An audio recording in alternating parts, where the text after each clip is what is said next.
Good afternoon, folks. This is Jason Owens here with you for Health, Wealth, and Aging.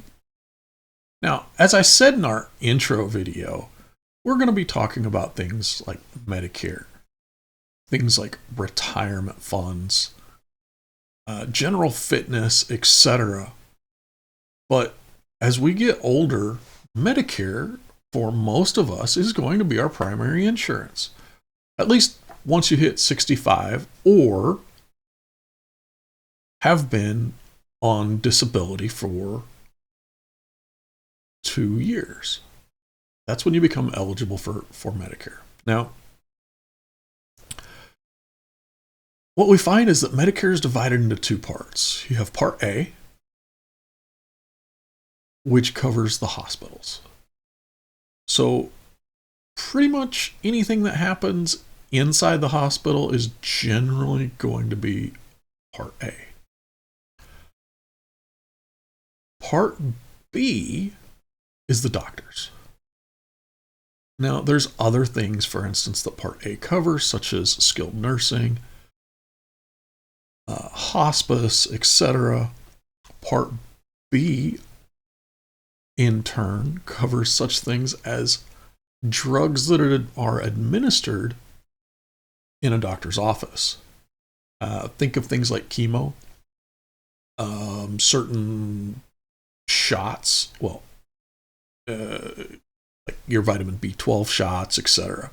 And it also covers immunizations. If they're administered by the doctor, sometimes they're not always covered by Part B if they're administered at a pharmacy. Now, Part A, the joy of Part A is it's free. Assuming you worked at least 40 quarters or your spouse did. Now, unfortunately, Part B costs. Now, for 2025, that's $185 and change a month. Now, there are ways to get that reduced, such as Medicaid, which is totally separate. Medicaid is a state program, and we'll talk about that later. But Medicaid and the Medicare Savings Program can offset your Part B premium and or do away with it completely. Then there are other plans that have a Part B give back, and we'll discuss those possibilities later as well. Now, along with a premium, that's that $185, Part B also has what we call a deductible. Now, this year, that $250 deductible is what you will pay first. Now, remember, this is Part B. So, any services that would count towards Part B only account for that. A lot of your testing falls under Part B. So even if you go to the hospital, some of that may indeed be covered as a Part B charge. So no matter how you're covered, especially if you're on a supplement, which I will go into in a little bit, you may indeed have a small expense at the beginning of the year. Now, Part A and Part B work together much like your employer plan on an 80-20 basis. So, basic math, right? If I go to the doctor and Dr. Bob charges me $100, it's going to go through Medicare. They're going to say, okay, well, Jason owes $20 to Dr. Bob. Now, we're not talking about before the deductible's paid, of course. So, no big deal, right? $20, $20. However, if, while crossing the street to get to Dr. Bob, I get hit by a truck, well, hospital stays are expensive. It could cost me as much as 100, 200,000, but we're going to go with a nice round number of 100,000. Well, once again, 20%. Now we're talking 20 grand. Well, that's some real money. And I don't care who you are, having to pull $20 out of your bank either may be impossible or is downright just going to hurt. And that's why we have our technically 3 ways to cover this gap. So one, if you've got a lot of money or are very healthy, etc., you could choose to self-insure. In other words, risk it for the biscuit. Now, you can do that. That's an option that I've seen bandied about on Reddit and on various social media platforms. I don't recommend it. I don't care how much money you have. Why would you risk that much potential money? Because let's face it, 100,000 doesn't even put a drop in the bucket to cancer care, to a long-term hospital stay where you might be in ICU, etc. So that, although is an option, part A, part B, like I said, roll those dice.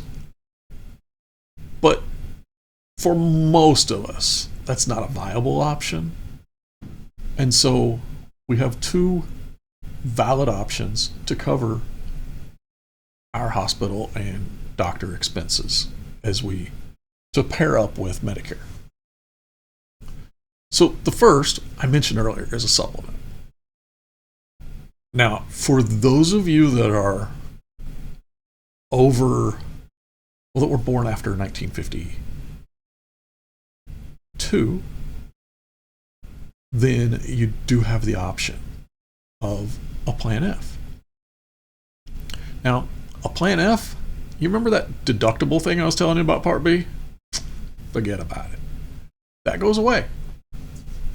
Matter of fact, with a Plan F, you pay a premium. Everything is covered after that. Assuming Medicare will pick it up, which they generally will.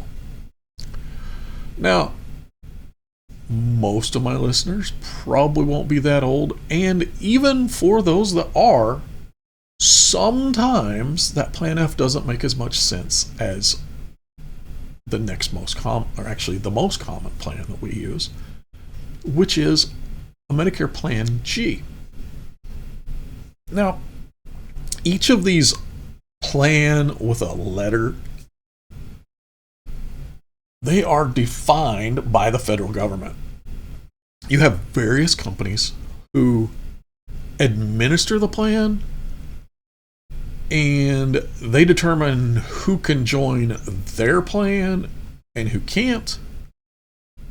But what's covered and how those coverages are defined is all taken care of by the federal government.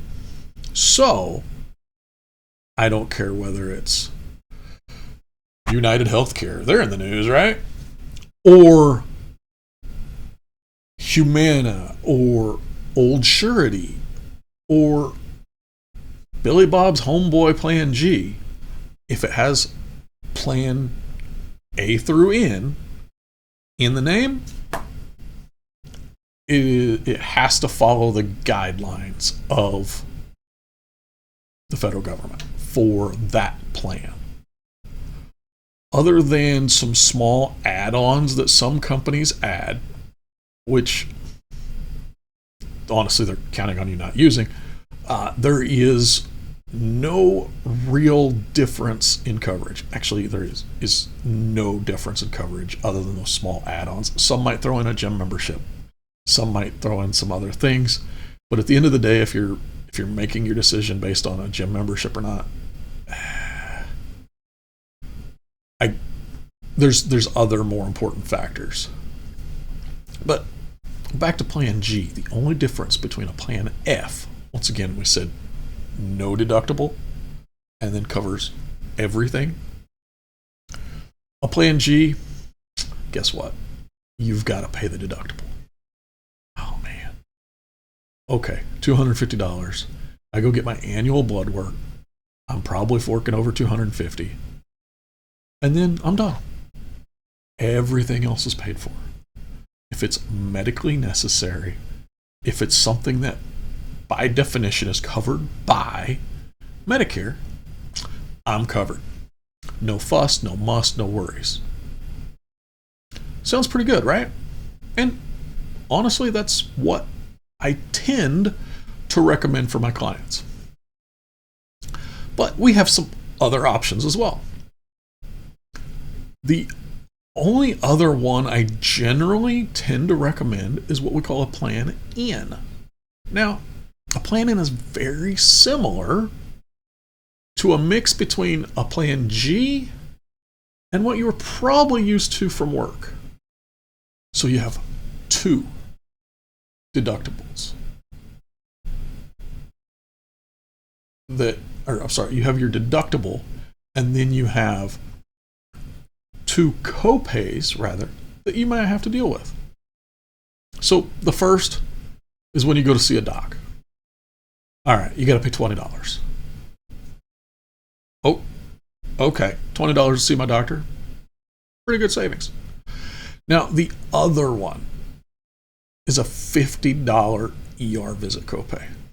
Yeah, $50 for the ER. Okay. Now, this plan actually makes sense for a lot of people. The times I don't recommend it is if you're seeing a lot of specialists. For instance, if you have cancer. Now, I would prefer it if no one had cancer, quite frankly. I lost my dad to cancer a few years back, so I know what it's like, and I know just how many doctor visits you can have.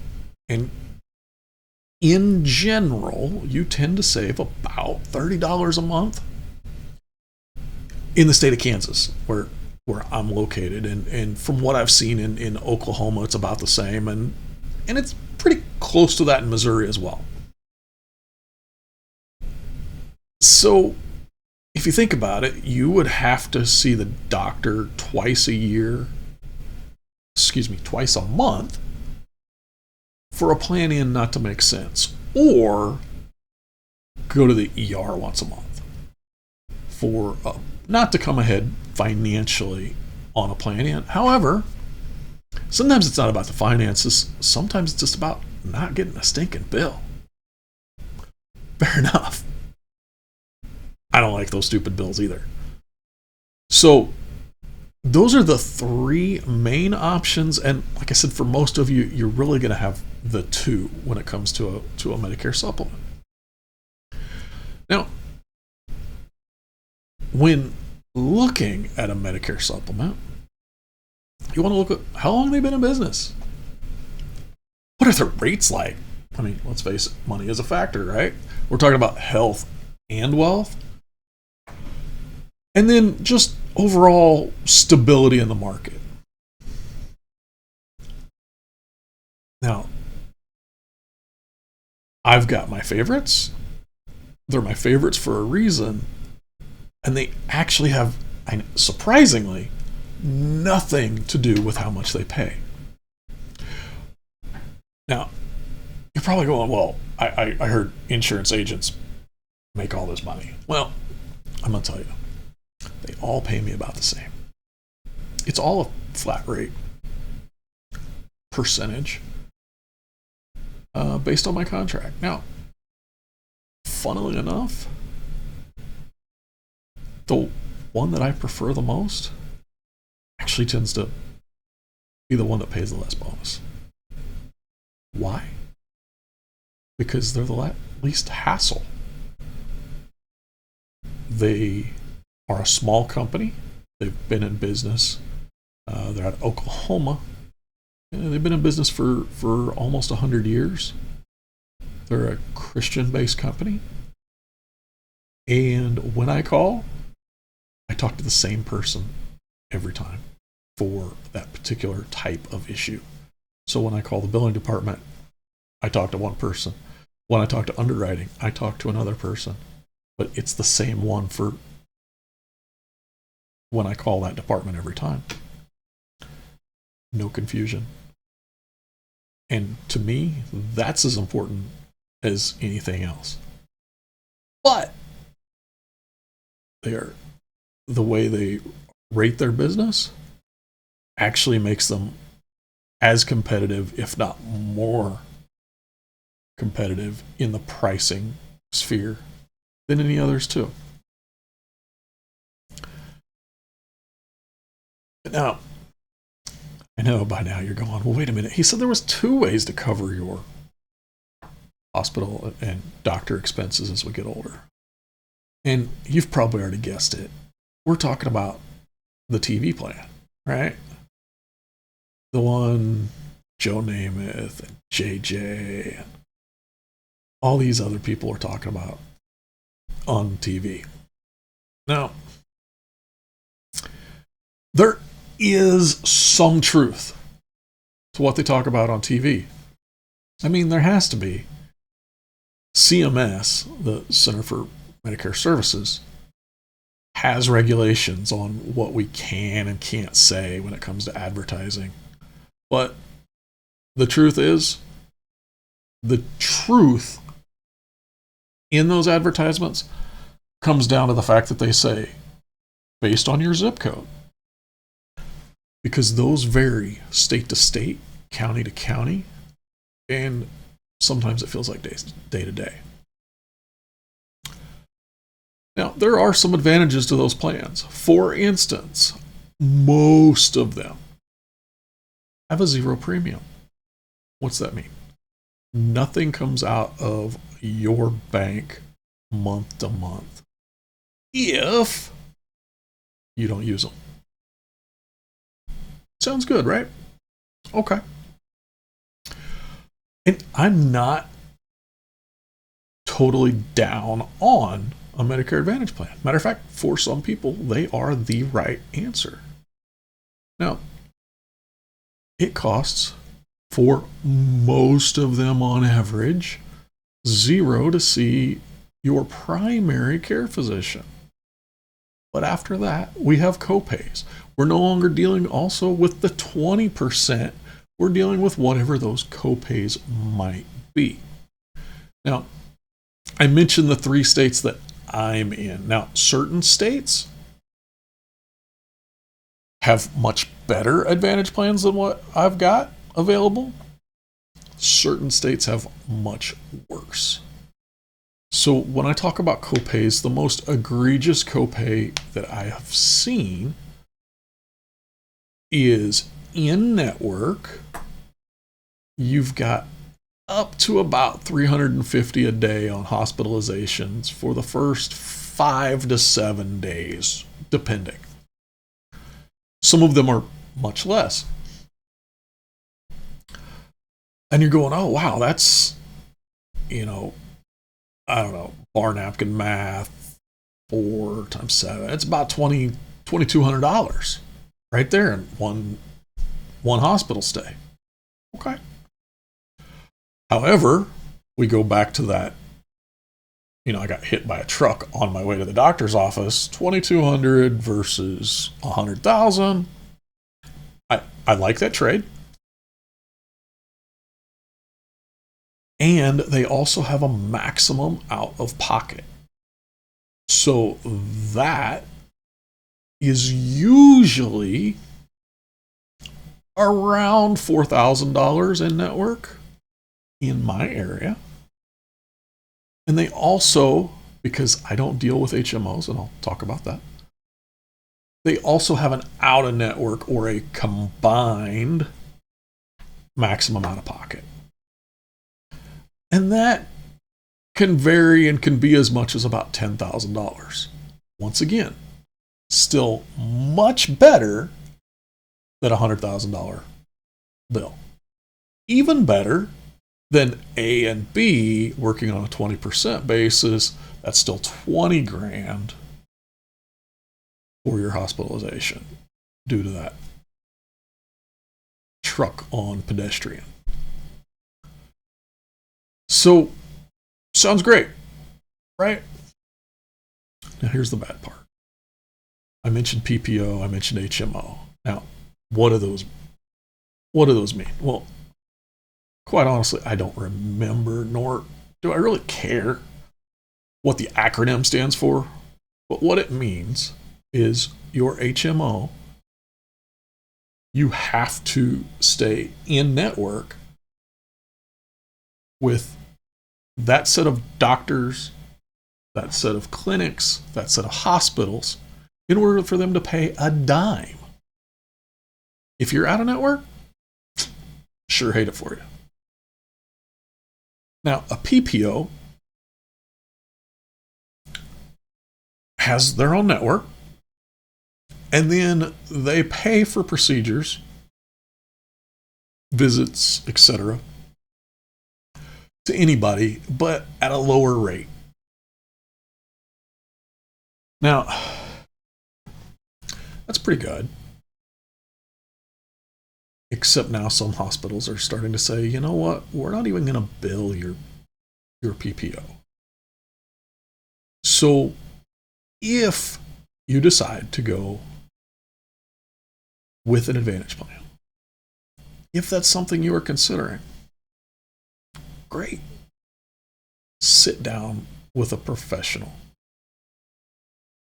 and make sure your doctors are in network, your medications in network, your medications on the formulary. Because if it's not, it ain't covered, folks. Or you're going to pay a much higher rate. And there's nothing like thinking your bill is covered and finding out you owe $10,000. Now, I mentioned at the beginning when talking about Medicare supplements that they were defined by CMS or defined by the government in exactly what they covered. Well, here's the thing. With an Advantage plan, you're paying a private company to manage your health care, where you manage your own health care within pretty broad guidelines under a med supplement. In an Advantage plan, somebody else manages your care, not you, not your doctor. So they can look at you and say, you know what? You don't need that colonoscopy. That happened to me about 10 years ago. Now, luckily, much like what happens most of the time for other folks, my doctor called. He said, hey, here's the circumstances. Jason does need this colonoscopy. And next thing you know, I'm passed out on the table. Turned out everything was good. And we got that initial denial taken care of. So I know you've been hearing about these denials of service. 95% of them, even when they come up, do get overturned. But those can lead to delays in your service, as well as the network issues. So at the end of the day, my goal is to make sure that you can make an informed decision. I'm not playing scare tactics, because quite frankly, sometimes that zero premium is exactly what you need. Because, hey, we all got to eat, right? Now, that is another thing about a lot of these Advantage plans. They do offer things like an over-the-counter card, or if you're on Medicaid, that's the state program, usually for those who are less well off than others, let's say. If you're bad enough off and qualify for the top tier of Medicaid, then some of these plans even offer a couple $100s a month for groceries, sometimes more. If you're a veteran like myself, some of them out there If you eschew drug coverage, because we have VA coverage, or if you're Native American and are covered under tribal care, then you could choose to get your drug coverage through either one of those resources and have an option for some money back on your Part B. And if that is something you're interested in, once again, talk to an agent.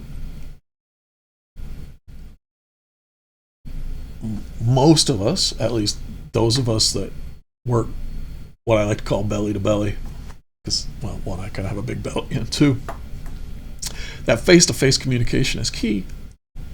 Most of us are going to work by word of mouth. And if we're not putting you in the right plan for you, if we're not advising you on all the ins and outs or all the potential downfalls of a plan, then guess what? You're probably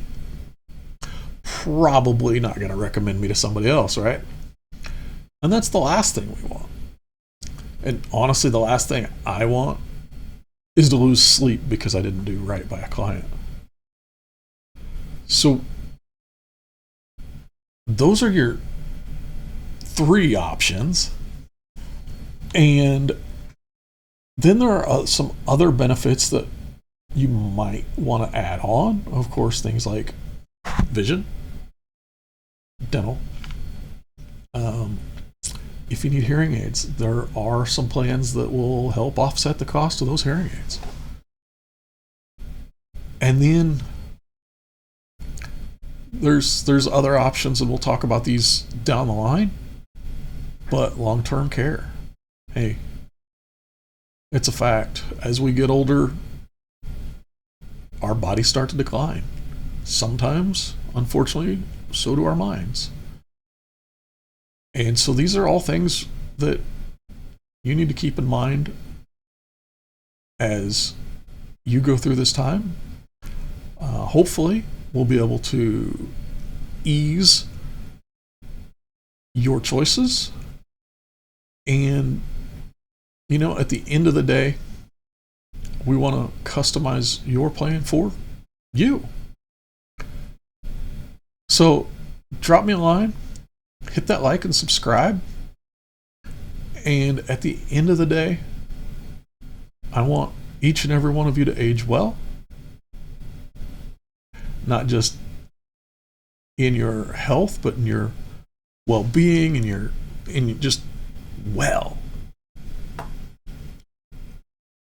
So keep on keeping on, and I look forward to seeing you next week.